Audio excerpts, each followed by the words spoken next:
Welcome back to the sweatshop, boys and girls. Today we're working on a 2006 Subaru Forester. In today's video, boys and girls, we're going to be showing you how to swap out these lower control arms as well as these stabilizer links and these lower ball joints. Of course, before we get started with today's video, do me a big favor and hit that subscribe button. Don't forget to share the video with any of your friends and family who may also be into this sort of content. Of course, your first step is going to be to get this thing up in the air safely. Make sure that if you're doing this in the driveway, you employ the use of jack stands and get it up high enough so that you can get a gun on the bolts that hold your control arm. If you're using a hoist, lucky you. I'm also lucky today because, well, I never do jobs without using my hoist because that's just stupid. Go ahead, get yourself a 19 mil and an impact gun and smash those 5 lug nuts off.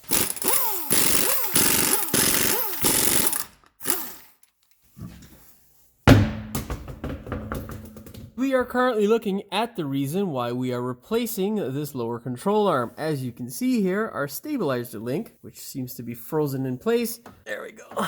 It is busted here. Now, I don't know whether that portion of the control arm was covered in the actual recall that Subaru did for these vehicles. There are a number of years where these control arms here would rot out and basically separate from this section here. This one I know for sure has had the recall assessment done. Essentially what they would do is they would take a punch and see if the punch would go through the control arm, and if it didn't, they would spray it with a rust coating in here and in this hole here to prevent it from rusting out. I can tell you that they do eventually rust out. I've had it happen to my car, and unfortunately, you're on your own when you gotta buy these control arms, which can be quite expensive. That being said, it was really only, as far as I'm aware, a problem up in the Rust Belt. So if you're down south in the States, you're probably not going to have this or know what the hell I'm talking about. But this guy here, I haven't seen before. This is a first for me, and this is specifically why we are replacing the lower control arms. The reason why we are replacing these guys is because I live in the Rust Belt, and trying to get these out isn't worth the price that I'm going to pay in terms of my health and time as opposed to the actual cost of the part. It's just cheaper. It makes sense to replace the part. Now on this side here, there is nothing wrong with the stabilizer link. Of course, it has been replaced, so if yours have been replaced, you don't need to replace them. It's just, of course, a pain in the ass if you live in the Rust Belt. Also, I don't think these guys have ever been greased or serviced, which means that at some point this thing will start to make some noise. So instead of giving myself a headache later on or the need to service this stupid joint, I'm going to replace both sides. We're also replacing the ball joints because this guy here is bad. There's no point in doing all of this work and leaving a joint on the other side that will probably soon follow. So we're going to be replacing this ball joint as well as the ball joint on the other side. Of course, I'm only going to be showing you how to do this on one side because the process is exactly the same on either side of the vehicle. Now, tools that you might need that most people don't have is a torch. Sometimes you need to heat these guys up, especially if you're in the Rust Belt. Down south, I think you guys won't have any problems. You probably be like, why the hell does the underneath of the car look like that? Well, Rust Belt, my friend. Anyhow, now with all that rambling out of the way, we can go ahead and start working on this pile. What we are looking at is the castle nut for the lower ball joint. This here is a cotter pin that goes through the actual joint. There is not a chance in hell we are going to get this thing free. So what we need to do is bite the ends of the cotter pin with our needle nose vice grip and then just wiggle it off until it breaks so that we can fit the socket over top of it and then smash this thing out. Make sure you have a powerful gun so that you won't have an issue when trying to hammer off the castle nut. Just wiggle it until it breaks off. When it breaks off, if you have a little nubbin sticking out like that, just pry it out of the way. What I like to do is get the two ends of the cotter pin together, squeeze it, and then just twist it until it breaks off. Moving right along here. Now I should be able to get my socket on there and smash that thing off. With our 19mm, we can go ahead and remove these bolts here. There's one here and there's one in the back here. What we'll need to do in order to access those bolts, in particular this guy here, is remove this plastic shield. In order to do that, you will need a clip remover like this. All you gotta do is work this thing into place and squeeze it. You can also use a flat screwdriver, but they tend to not be as easy as that. Get the two of them out there and then just pull this guy out of the way.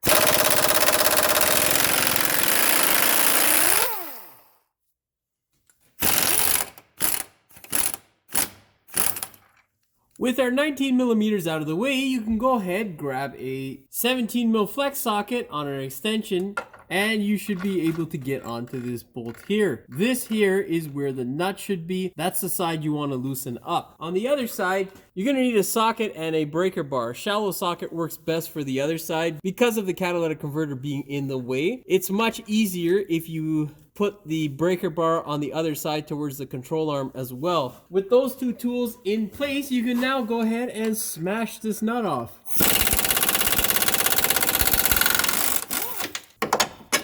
Don't forget to pull that guy out.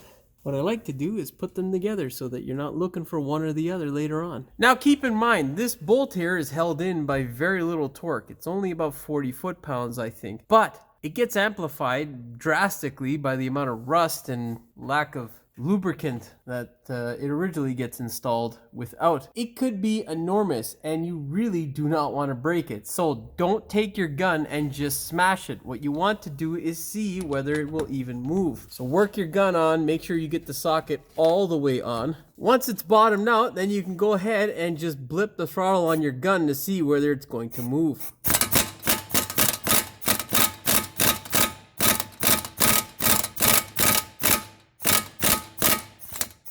Now it looks like it's moving there a bit, so I'm just gonna hit it to see if it's actually moving from the back here. And if it's not, we're gonna heat it.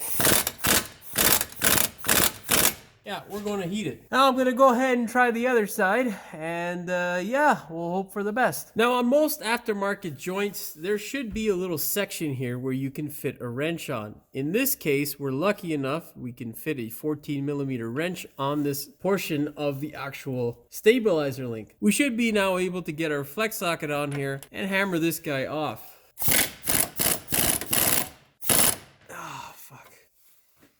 At least we got it loose, but as you can see now, it is spinning. So we're gonna try a smaller wrench, like a 13mm, to see whether we can get it on there. If not, we'll get a vice grip in there. Yeah, vice grip it is. When you find yourself in the same situation, you will find that a curved jaw, a 6-inch curved jaw or 5-inch, will work best to give you the most amount of grip on this rusted piece of crap. Grab this thing and squeeze like you have never squeezed before, my friends.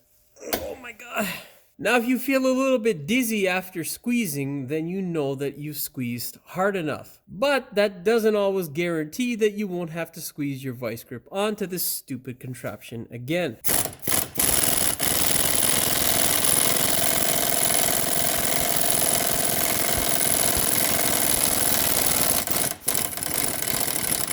That, my friends, is how you remove a nut from a stabilizer link. You can also use our friend WD-40 to aid in this process. Now, in this region here, it is a real pain in the ass to get a gun in there. You can sometimes fit a 3/8 gun, and if you can, I would go with that option. Now, it is pretty much the same process. Of course, you can do this by hand, but it sucks, so I would recommend the use of power tools. Grab a little bit of WD-40. So here's the tool of choice for me. It is an impact wrench in air ratchet form. Hope for the best.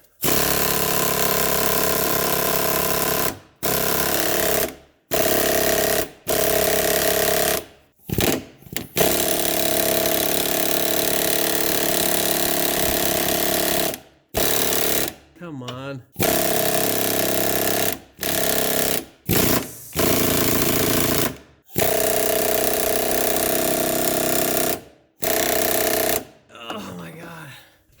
Yeah, see, if we were in Florida, this wouldn't be an issue. No, my parents chose Ontario.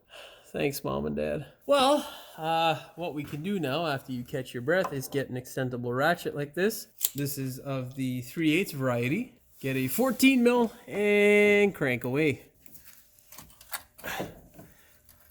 Oh my God. Okay. Okay.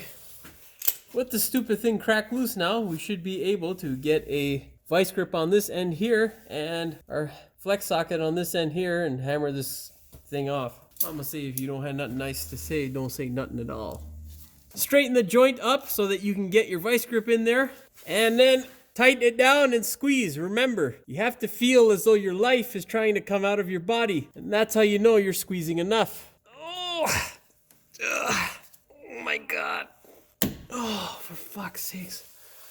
Why did I pick this fucking profession? Go ahead, grab that and smash.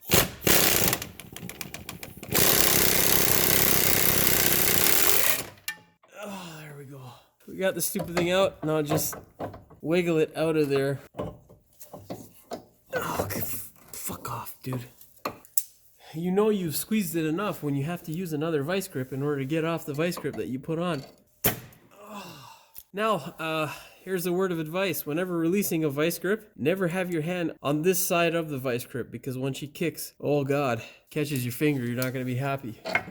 Success, boys and girls. Now, our next step is going to be to remove this bolt. I have removed the 19 mil when I really didn't need to because I'm replacing the bolt joint as well as the control arm. I will end up removing this most likely so that I can pull this bolt joint out of here because they like to get stuck in this cavity. Hopefully I don't have to, but we'll see what happens. Now, in order to get this bolt out, we're going to need to heat up the spindle over here. Now, to do this, we want to be very careful because we have a rubber CV boot up top, which doesn't like so much heat. This guy also doesn't like so much heat, but it's going in the garbage, so we don't really care whether it catches on fire or not. What we are trying to do, however, is to avoid melting this boot or causing any issues to the CV shaft. So, I'm going to go get my torch. Make sure that when you guys, if you are going to attempt torching this at home, are very careful. Make sure you have a fire extinguisher within reach and try your absolute best not to wreck anything.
Whatever you do, don't breathe that shit in. It is highly toxic and disgusting. So wear a respirator if you're indoors like I am. Now, my process is never just to smash the stupid thing off right away. Of course, you will get lucky sometimes, but what you want to do after heating it up is knock some of the rust free. And the way you're going to do that is take a punch that will fit in this section here of the open bolt and then smash it a good few times. Then we're going to reapply some heat to it and then we'll fire it off. Hopefully without breaking the goddamn thing.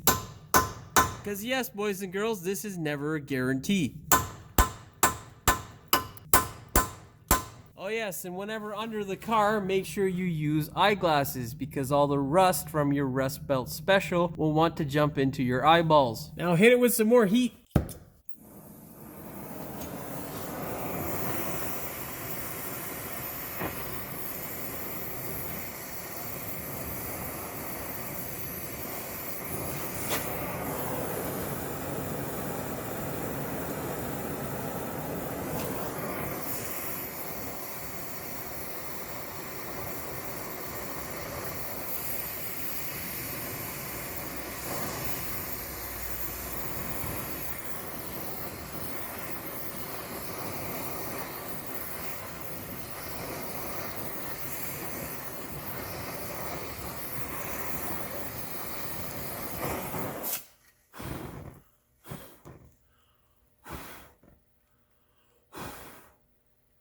Remember, the goal is not to get it glowing hot. You're just trying to get it warm enough or a little bit red so that it comes off.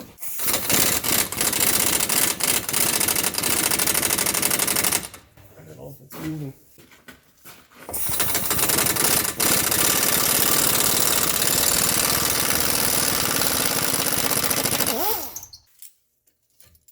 That there is success. We just saved ourselves a bunch of time, saving the customer a big bill. So you saw how I did it on this side. Now I'm gonna go do it on the other side. CV boot is nice and toasty warm, but not damaged. That, my friends, is success. Now don't forget to grind all the rust off the bolt and inspect it. If this thing has excessive pitting, it is best to go ahead and replace the bolt. If you've lost like 10% of the circumference around here to rust, just replace it.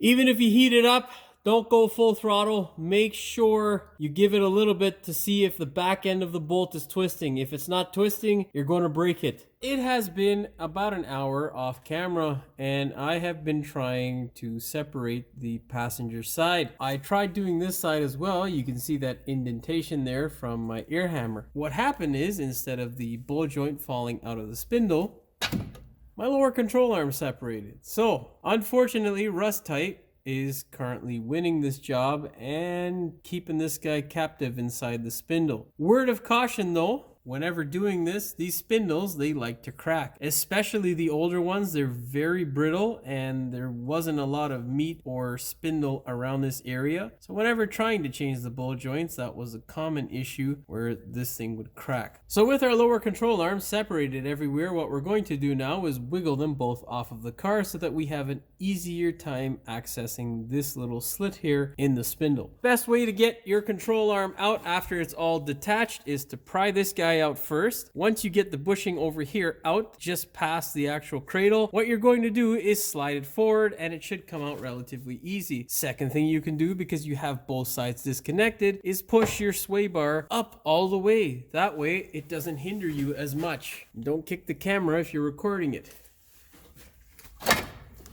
Push that guy out.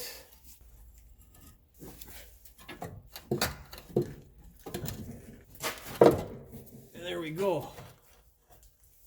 Don't throw these out just yet. We've got to get that bushing on to our new control arms. Now with our control arm out of the way, what we're going to do is get a pry bar or a wedge type bit or a flat screwdriver just to pry this portion of the spindle apart just a little bit. Don't be overly aggressive with this. You don't want to break your spindle because you will cry yourself to sleep for many weeks to come. Grab a small pry bar here like this that has an impact end on it so you can smash it with a hammer and then begin smashing. Now, as you're smashing, if you're in the rust belt and experiencing this issue, like most of us do, you will start to see some of the rust flake off. Keep an eye on it. As the rust starts to flake off at the halfway point of where the center of the ball joint is, keep an eye on the spindle because that's a good indicator as to how much stretch you're actually having.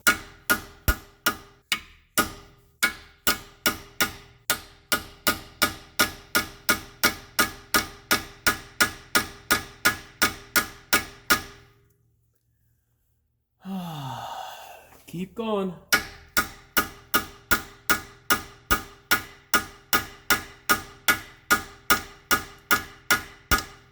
Now, there is a specialty tool for this, but I don't have it currently. I'll leave a link to the video where I actually use the specialty tool on this ball joint, and then you'll realize how easy it will make your life. Unfortunately, I don't have that specialty tool on hand, so we're going to be using a vice grip. Get a curved jaw 10-inch vice grip. It seems to be the most amount of grip that I can get on these guys here.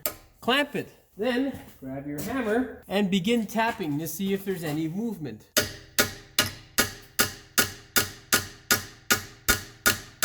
There is zero movement there. Wonderful. If there is zero movement, try wedging your pry bar in there just a little bit more.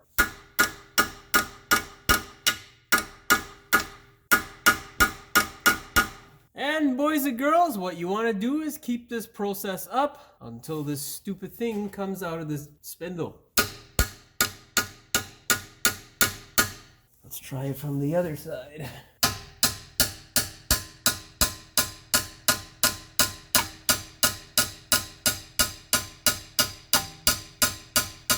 Getting a little bit more movement. Let's give it some more on the pry bar.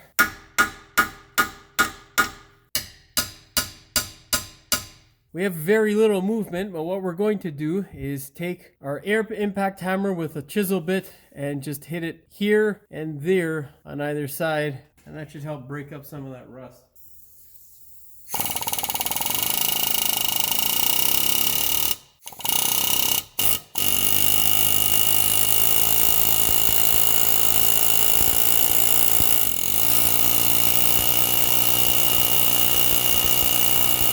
Hit the other side.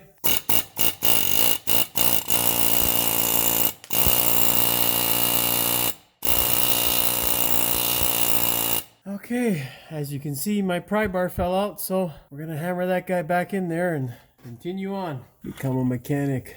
Stupid.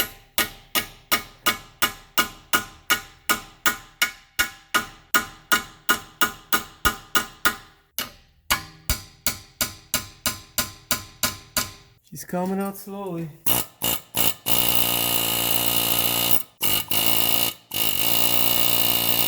Alright, let's get this fucker in here. Okay, let's wedge this here.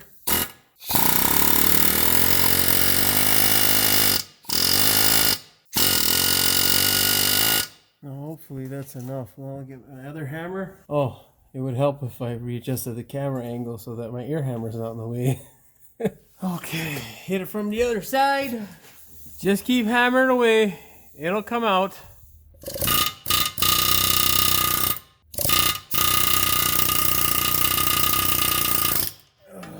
Hopefully this gives you guys some insight as to why some of your bills are so goddamn expensive. Because this is a pain in the ass.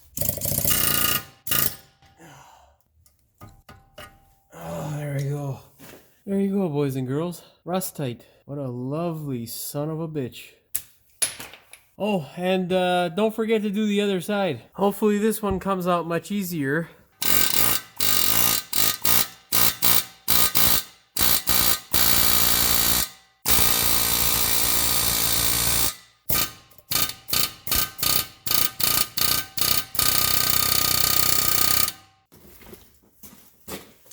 Don't hit the camera.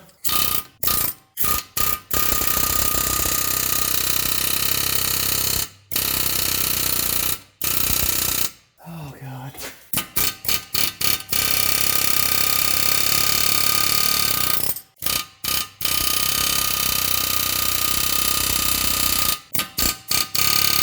Oh, it's not focused. Wonderful. That's better.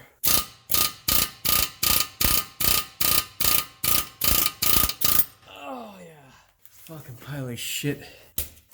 It'll probably look like about 30 seconds in the video, but it's been about 10 minutes and I'm partially deaf now. So yeah, I'm gonna go let my hearing recover, have some water, and then we'll get back on cleaning this crap up, putting it back together. Now what we're going to do is attempt to clean up the inside surface here, basically rid it of all the rust. We're not trying to get rid of any material here on the surface. We are just trying to get rid of the rust so that we don't have an issue shoving the new bolt joints into the hole. We also don't want to have an issue when putting this bolt back in, so we're going to ream this hole out. The tool that I use to get rid of the rust in here is a carbide bit. This thing here is very aggressive, so be very careful if you have one of these or are going to use one. You can use a Dremel tool or any sort of file will work just as well, but this is much quicker and much easier for me. Be very careful if you are going to use this because it will eat material very quickly.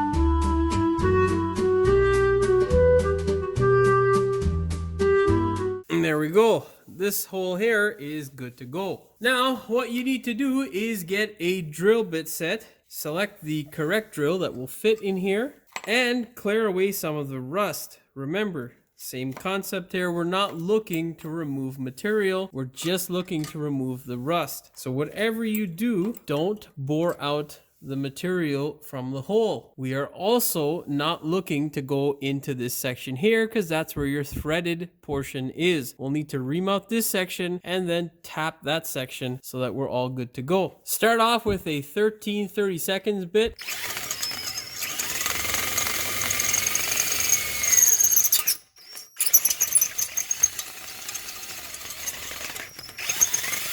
And then go up to a 27/64 bit.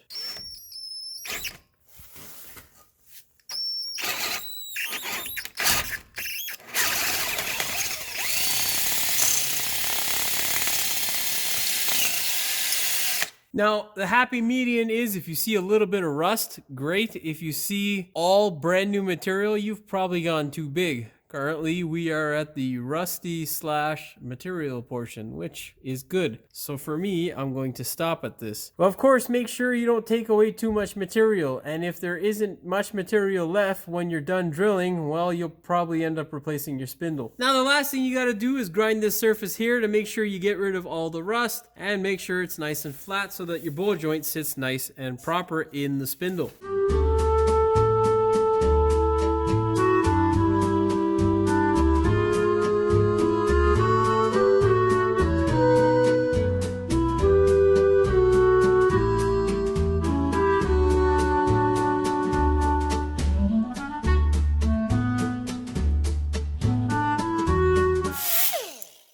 Looks like success to me. Lastly, with regards to the spindle, what we need to do is grab a M10 by 1.25 pitch tap, and then we're going to tap this hole here. You don't have to go through from this side. You can go through from either side, really. It doesn't really make much of a difference.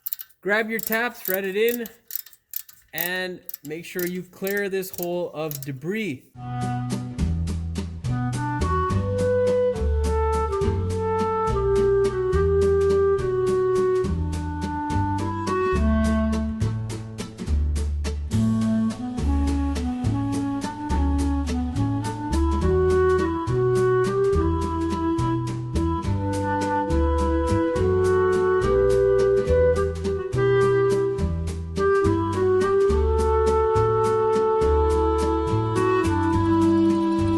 It is important to get rid of all that crap and crud because you don't want to have an issue when putting in your bolt. You've already dealt with enough trying to get the stupid bowl joint out, so why add to your problems? Oh, and of course, do the other side. Well, boys and girls, the time has come for us to go ahead and swap this bushing over to our new control arm. We have a bit of an advantage here because we have everything off of the car. We can go ahead and mark the position of these bushings in relation to the control arm and then simply go ahead and transfer this thing over without losing its position so that we don't have to tighten this thing on the car or do some bouncing on the front of it to get it to sit flat because we know that this thing will be in the proper position. Now, Subaru has made our lives quite a bit easy because there is this little notch here. So what you want to do is use this notch as a reference point. Now, obviously, because this thing has been in service for the life of this car, what we're going to need to do is scrape off some of this crap so we can actually make some markings that won't disappear when you touch them. Go ahead, grab a flat screwdriver and just clean off some of this dirt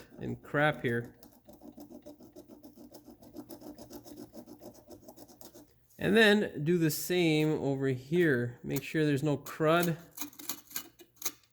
Then what you want to do, grab a bright yellow marker and mark this thing.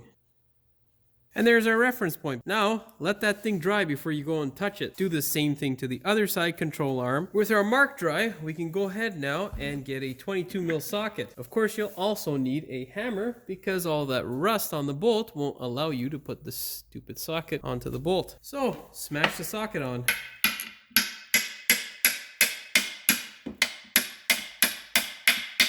And then hammer it.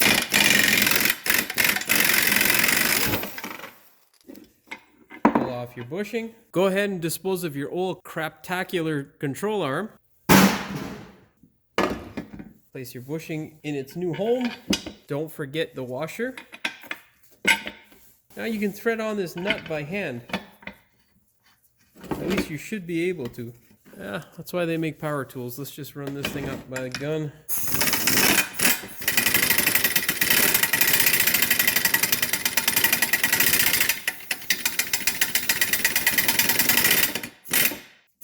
What you want to do is when you feel that tension, just back it off a bit, line the thing up. Once you line it up, you can go ahead and gun it.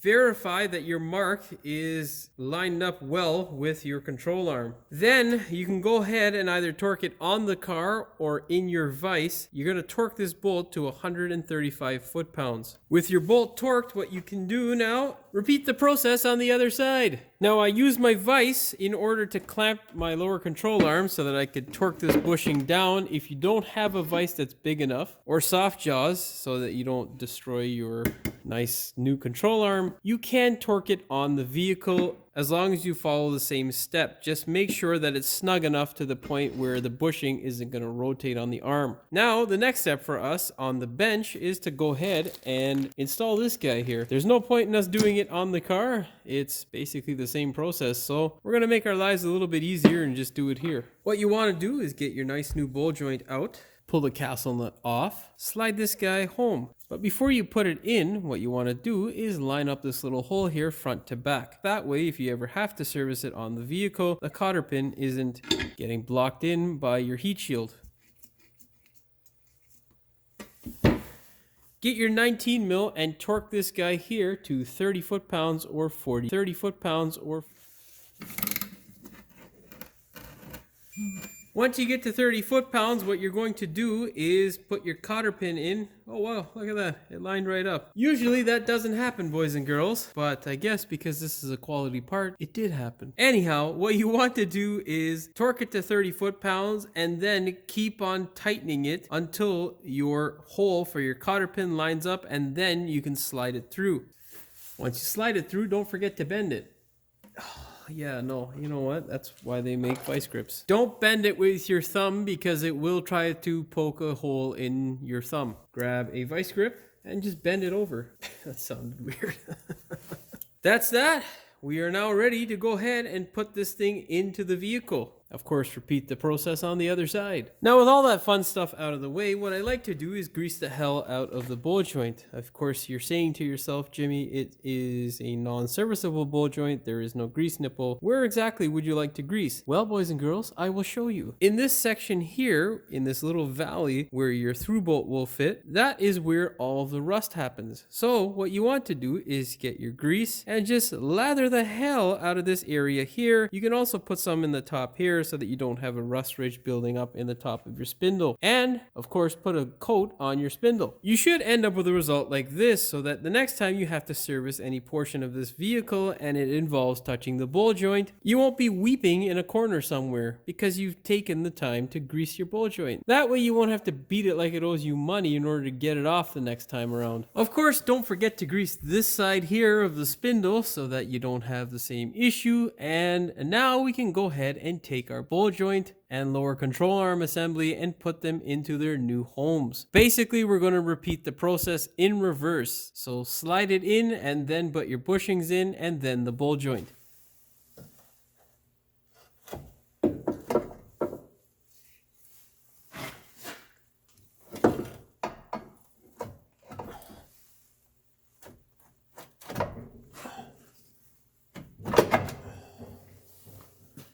Now with our bowl joint, it is cocked, of course. You can see it's slanted, so we can't just put it in. What we need to do is either move it like so, which is going to be extremely hard because it is brand new, or we get a big old vice grip and twist it a little bit, and then we can smash it home with a mallet. Get a vice grip like this or a channel lock or anything really that will get around this thing, and then just clamp it lightly. You don't want to score it or do any damage. You just want to bend the joint so that it sits like so.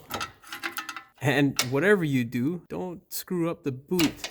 That would be a very bad day. With your joint bent into place, you can force it up like that. And then just grab a mallet or rubber hammer and tap it into place the rest of the way. Go ahead, grab your ball joint bolt, make sure you clean it up. You can see there is some pitting, but this thing is still in decent shape and is still good enough for use. Once you clean it up, make sure you anti-seize the hell out of it so that you don't have to heat the thing up the next time you have to service it. It should look something like this when you're all said and done. Make sure you get the brushes deep into the threaded portion, that way you have anti-seize throughout the bolt. Then just thread it in by hand. Now you can go ahead and torque the pinch bolt to 37 foot-pounds or 50 newton meters. Just make sure that when you are torquing it, you apply upward pressure so that you don't have that happen. You want to make sure that your ball joint has bottomed out on your spindle in the upright position. Whatever you do, don't pull down on it. That would be stupid. You can use a friend or a jack stand or anything to apply a little bit of pressure to it. You only need a minimal amount, not all kinds. Once it starts to get snug, it ain't gonna go anywhere. You can release pressure if you're using your hands to do it, and then just torque it. Now you can go ahead, grab your 17 mil bolt and nut combination. Make sure that you anti-seize the hell out of the bolt so that it comes out as nice as this one did. What you want to do is just shake your control arm into place and then slide the bolt on through. Once you get your bolt lined up to this section here and it starts to protrude, what you can do is use a little bit of persuasion to send it the rest of the way home. Then go ahead, just thread your nut on. And now we can move to our 19mm bolts on the back of the control arm. Go ahead, grab your bolts. Of course, make sure you anti-seize them and just thread them into place by hand. Once you get a few, you can then use your gun to run them up. Before you run this side up, make sure you catch the other side. Of course, for this side here, you will need to employ the use of your socket. Now the goal with this is to line it up as closely as possible as it was when you took it off. You can see the lines there where your bolt was sitting previously. What you want to do is make sure that you get your bushing as close to those lines as possible. Of course, use a little bit of persuasion.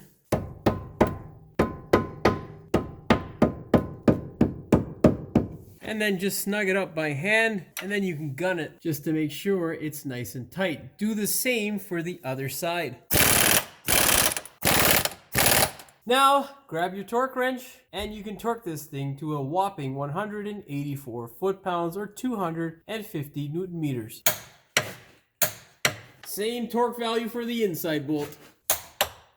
We can now go ahead and put in our sway bar links. The one thing that I will tell you with the sway bar link is that it can be a pain in the ass to get in if you tighten up the one side. So make sure that you leave both sides nice and loose before you go ahead and tighten them both home. Now, most aftermarket joints will have a little section there for a wrench, like the ones that we originally took off this vehicle. So make sure you twist them to a position where it is accessible so that you don't have an awkward time trying to get them off the next time. Of course, anti-seize them as well. Then go ahead, put the joint in a position like this so that it's easier for you to slide in. You're going to do is slide it in behind the sway bar, get the bottom control arm one first, and then do the top. If your link is loose on the other side, it should be quite easy to get in.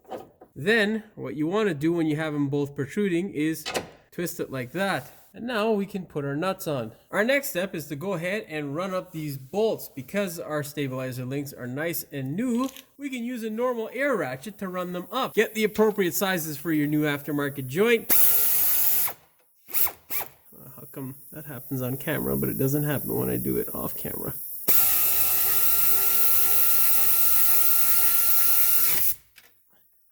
Do the top bolt. Now you can go ahead and torque your nuts to 33 foot-pounds or 45 newton meters. We're almost done, boys and girls. Don't forget this little piece of plastic.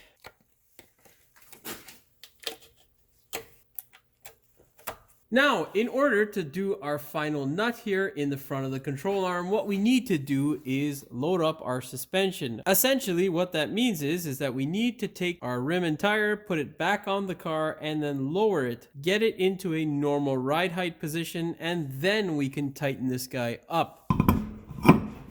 Always thread your bolts on by hand. Then go ahead, get your gun and run them up.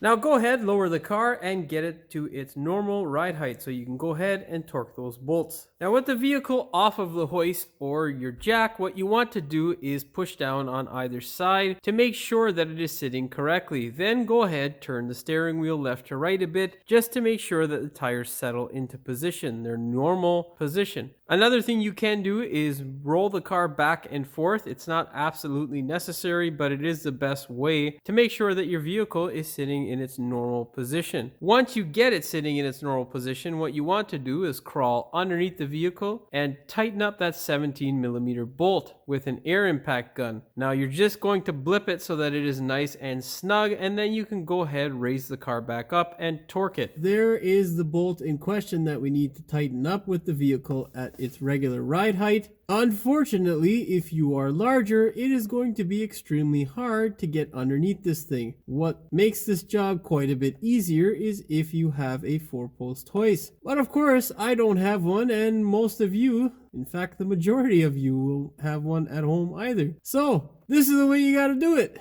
Let's get the breaker bar on there.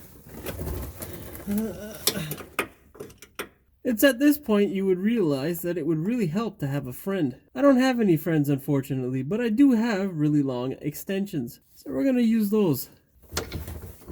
Give her the 20-inch. This fucking bend, baby. Okay. Just hit it like that. If you're using a long extension, don't worry about the torque. It's greatly reduced the longer extension, unless you're using a torque wrench. Now, do the other side. On the right side of the vehicle, this bolt here is a real pain in the ass to get to. I can't even get my finger on it to point to it. This bolt here was a real pain in the ass to get to with the catalytic converter there. So what I ended up doing on this side was taking a offset wrench like so and sticking it through this little crevice between the control arm and the cross member that holds the control arm. On the floor, it was a real pain in the ass to get to, but up in the air, you can just get a normal wrench and slide it on, so that way when you torque it, this guy doesn't move anywhere. There you go. Now what you want to do is get a deep socket on a torque wrench that is capable of producing 92 foot-pounds of torque, or 125 newton meters, and then torque this thing. Okay. Of course, do the same thing to the other side. Grab your torque wrench, torque away. That's all she wrote for this junker. Go ahead and torque your wheels. The correct torque for this thing on the high end is 72 foot-pounds, which I thought was a bit low. So I'm going to go and torque mine to 80 foot-pounds. Well, boys and girls, that's all she wrote for the Forester. Hopefully you found this video useful and entertaining. Of course, if you did, please like, share, and subscribe. Don't forget to hit the notification bell so you never miss one of my new videos. And as always, thanks for watching. We will see you in the next one. The stabilizer links, that is, with brand new ones. Oh, fucking jacket. Whatever. These guys here are the Pro Series, which give you a lifetime warranty, but I've had some mixed experiences with the Pro Series stuff. Why am I telling them all that shit right now? Fuck, let's start over. These stabilizer links here. Wow, giving him a whole fucking story. Just shut up. Fucking compressor. In today's video, boys and girls, this is the reason we are replacing our fuck, I don't know what I'm saying. Don't even bother with a small gun. Get your 1/2-inch gun. Hopefully the strong kind. What the fuck? The strong kind. So stupid. You know what I just realized, boys and girls? I'm replacing the ball joint. I don't even need to take that stupid nut off. But I did because I'm used to doing it. Now you're going to be like, why the fuck am I listening to this guy? Oh my god. Whatever, it's fine. Did I get that first one in shot? Fuck. I don't know. Grab your vice grip. And pray to God it can fit in. No, it's not going to fit in there. Fuck you. This is the tool that I'm talking about. Basically, it is in an air ratchet shape, but it impacts the hell out of the thing like an air impact would, except in the shape of tool. Like the worst fucking explanation ever. Oh, you suck so much, Subaru. But most likely, I will end up replacing Fuck, I just said that and I didn't want to. Saving the customer a big fucking bill. So with our control arm now completely separated from the vehicle, including the ball joint, we're going to separate it now. Oh man, I have such a headache from using the ear hammer, and guess who doesn't have his ear protection currently? That would be me. So yeah, I probably ain't making a lot of sense right now, and that's because I can't hear anything except a loud ringing and the murmuring that is coming from my mouth. Let's try that again. Now with our control arm out of the fuck. Don't hit your fucking hand. And how I like to do it makes my life a little bit easier. I don't know what the fuck I just said. Oh, she being a real bitch today. Because you don't want to have...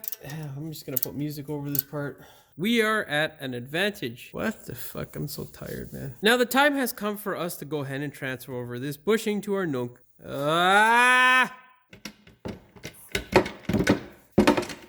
Give me back my socket, you rusty pile of shit.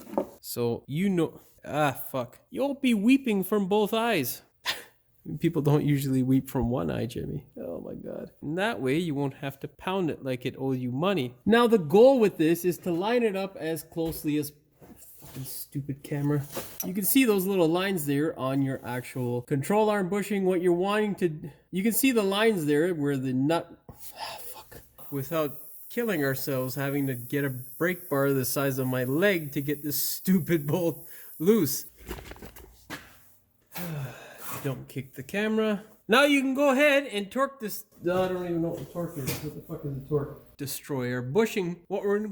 Now in order to torque our front... fuck. I'm so tired, man. Oh, I don't know what the hell I'm saying. Now go ahead, lower your car and get it at its normal ride height. Now go ahead, lower the car, get it to it. Fuck. All right, let's see if we can snug it up without the breaker bar. Fuck no, buddy. Ah, you fucking pile of shit car. I don't have any friends, but I do have really long extensions. So we're gonna put those fuckers to use. Get the fuck off. Cocksucker. Ah, fuck.